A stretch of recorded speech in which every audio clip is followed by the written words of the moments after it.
Good evening and welcome to the Scottish Sun, where it has been a very dramatic Sunday night indeed at Ibrox. As you can see, our chief football writer Robert Grieve has joined me just now. Now, Robert, you broke the exclusive story earlier on this evening that Philippe Clement's time as Rangers manager looks to be coming to an end.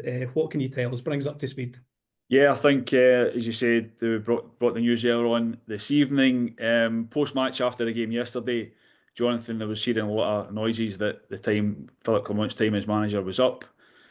Spoke to various people and couldn't get it quite stood up last night. But yeah, speaking to people again this afternoon and very quickly realised they'd come to the conclusion that there was no way back for Philippe Clement. Clearly, a decision that the Rangers board did not want to make right now. Obviously, a lot of talks going on just now with our potential US investors, which we expect to get done in the next few weeks, stroke months. And this was a decision they didn't really want to make. There's the financial ramifications of it as well, but I think anyone who was at Ibrox on Saturday for the 2-0 defeat to St Mirren will testify there was no way back for Philippe Clement after that.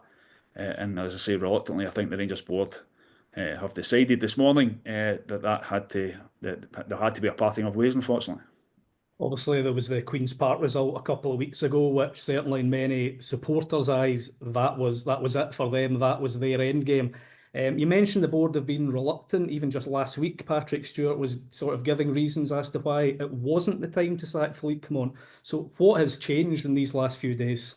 I think there's been a realisation, Jonathan, that there's no way back for Clement. I think obviously there are going to be changes at the club very shortly, and as I say, I think that's why there's been a reluctance. But I think they got to the stage where they realised that it was doing far more damage than good in terms of having him in the job. Losing in the way they were losing to teams like Queens Park and St Mirren was nowhere near good enough. And clearly the Rangers fans have got to the end of their tether. Many of them left long before the final whistle on Saturdays. They lost to St Mirren, and I think there was a growing feeling in the boardroom that the fans that they may not be back in terms of between now and the end of the season. And as I say, that having Clement in the dugout was potentially causing more damage than any potential good that was going to come out between now and the end of the season. So I think, as I say, they were reluctant to go down this road. As you say, Patrick Stewart spoke only last week, as he had done previously, and pretty much gave Clement as much backing as he could pretty much expect to get at that point after that defeat to Queen's Park. But as I say, I think the noises that they were hearing from the stands post-match and the fact that the Rangers fans have very clearly given up on Philippe Clement got him to this point. Clement himself has obviously repeatedly insisted that he believed he had the board's backing. He believed he was still the man to take the club forward. You were also in the presser on Saturday speaking to him. Do you get the feeling that he still believed that after that defeat at St Mirren on Saturday, or do you think he knew what was coming?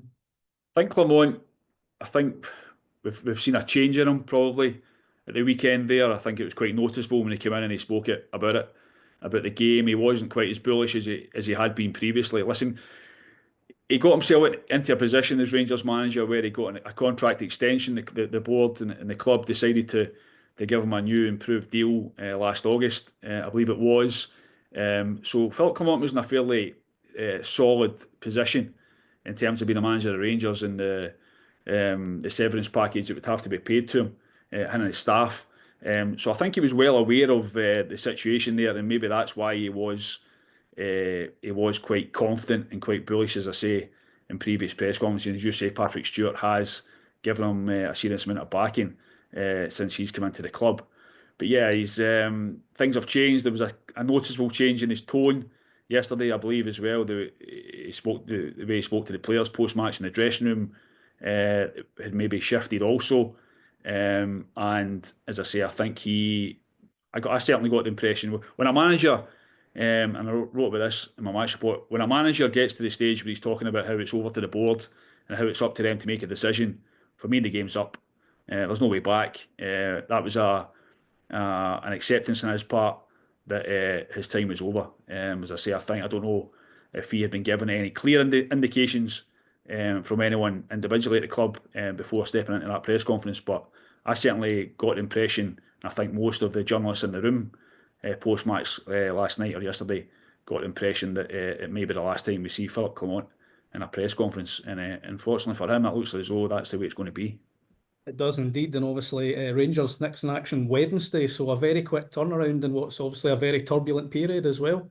Yeah, absolutely. It's Rugby Park, tough place to go at the best of times. Derek McInnes has done a good job there, albeit Kelly's results this season have been certainly kind of up and down. But yeah, there'll be a caretaker manager in the dugout for Rangers. They won't be making any long-term appointment anytime soon. I suspect the caretaker appointment will be until the end of the season, until, as I say, we get more clarity on what's happening with the investment that's coming into the club. But yeah, it's a difficult time for Rangers now. Obviously, they've got a European game coming up the week after next. Huge match for them in the context of their season. Clearly, because domestically in the Premiership, their season's over. They don't have any Scottish Cup to play for. So they do still have something to play for in the European context. But that'll be a tough tie for them when that game comes around. But as I say, as you mentioned, Kelly on Wednesday, and there will be somebody else in the dugout. There will indeed. Well, Robert, listen, as we said earlier, you were first to get this story. We broke it exclusively online earlier. Plenty more to come in the coming days. So keep across Scottish Sun website and across social media channels for all the very latest. And Robert, thank you very much. Jonathan.